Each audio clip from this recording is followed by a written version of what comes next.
It's 160 to 200 grand a year.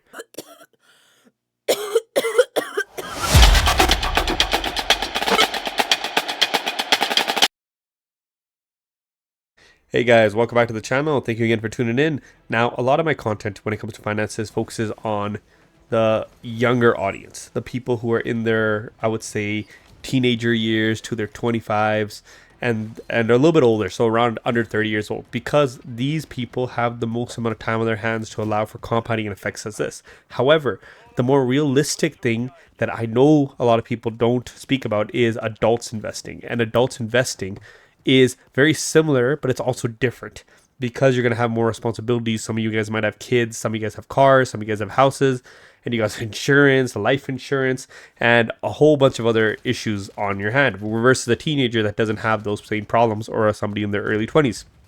Now, when it comes to investments like this, I don't see a lot of advice for the adults, especially the ones who didn't start. So I'm talking about somebody who's 40 or even 50 and they didn't get the chances to start opportunity, whether it was their own fault or whether it was the fault that they just didn't know what they were doing, right? At the end of the day, we can play victim game, or we can play a blame game, or we can even blame ourselves. However, that doesn't change the situation you're in. And that situation is you may not be at the financial situation that you need to be at in order to retire well or to live a great life.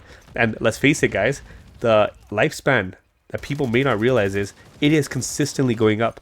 The people who used to be 40 and 50, they used to be considered older back in the day when I was a very small person. We used to look at people like that. However, when you look at people who are 50 or 60 or even 70 now, in some cases, they're really good. Back in the day when I went to the gym, I didn't see that many older people working out.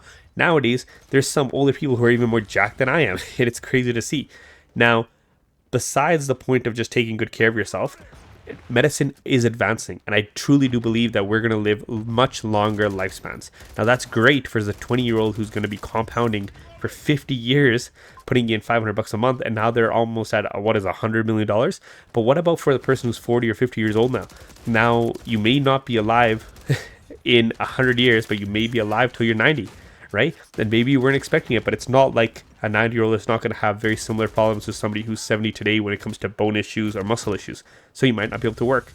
So what do you do in that case? I'm going to be completely honest with you. The first most pregnant thing you have to do is invest. Compound. I don't care if you're 40 and now you're worried that last 20 years you didn't compound and now you missed out on $1 million. It sucks, but that doesn't change the situation you're in. If you still invest $500 a month for 30 years, which means you're going to be 70 years old, you'll be at $1.4 million. Now, that sucks because you're at 70. However, that's still a great retirement. And if you include that because you're older, you're making a lot more income than somebody who's 20, you might be even able to put in $1,000. And if you put in $1,000 a month, then you're at $2.8 million, right? So there's still time. I don't want people to think that just compounding works for the people who are younger. Obviously, they have such a better advantage because they're younger, but that doesn't change the fact that compounding will still work in your favor even if you're older. Now, if you're like 50, when you're 80, you'll be at $2.8 million. That is still a very good amount, and you can live comfortably off of $2.8 million. You can think of it like this. If your average investment grows by 10%, all right, on an average, or even 8%, you're still looking at, if you have almost $3 million, 160 to 200 grand a year. So you can still retire very, very good at 80. I know 80 is a long time, but man, you can still do it.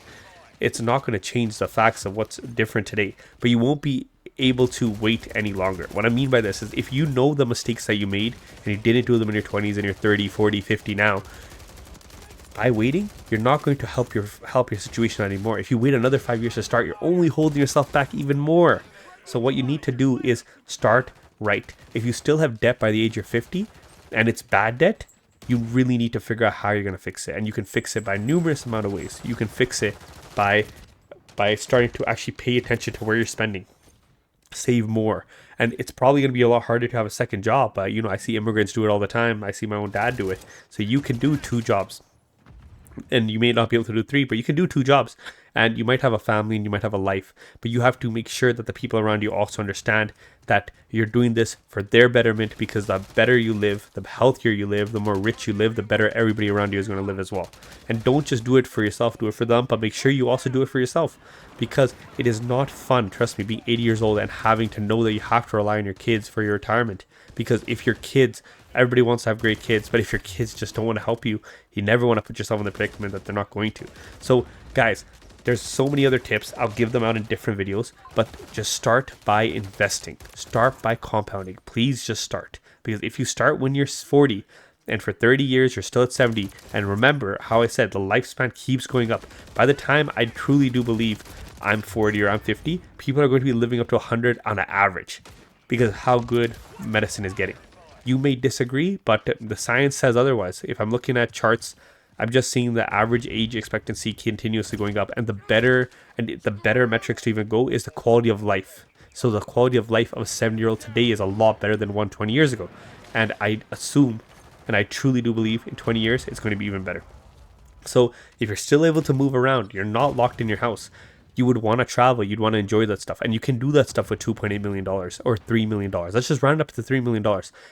If you can make comfortably between 200 to 300 grand, I know with the cost of inflation, it's not going to be like living at an $80,000 life, but man, you can still live like you're making 100 grand a year. You can still do it, and you can keep feeding your investments, and you can just do that and retire happily. So guys, please understand and get on this as fast as possible. Start today. And guys, for the youngsters out there who are trying to think that, oh, maybe I'll just wait till later. Stop waiting till later. Invest $100. Just keep going. Just try something. Even if you don't know what to do, no one can go wrong by just investing. All right. If you lose this money early, that's awesome because you learn a life lesson. You learned what not to invest in. If you lose this money late, you're going to regret it. And just remember, guys, you don't have forever. All right. Best time I know you probably heard this. Best time to plant a tree was 20 years ago. The best time is today. All right, you're never going to get today again. So guys, start with it. I hope everything else is working well for you. And if you guys have any fear index about, oh, should I do it or should I not? Look at this chart. This is the chart from the beginning of this year to this year, and this is the S&P 500. Everybody's fear of a trade war, of everything, has subsided. And guess what? We're approaching a trade deadline where the tariffs are probably going to get put right back into place if there's no mutual agreement between the two nations. So if you can look at the chart, if you were fearful and you were selling during these times of turmoil, you were losing money, and now you have to buy in at a higher market. Or if you were buying during that entire period, guess what you're at? You're at a up market. Even if we're the same numbers at the start of last year, you made money because you've been buying the stock, the asset, at a lower price. So guys, that's it for the video today. Have a great rest of your day. I hope that I was able to convince somebody here to change their life choices and create a better future for themselves and their family.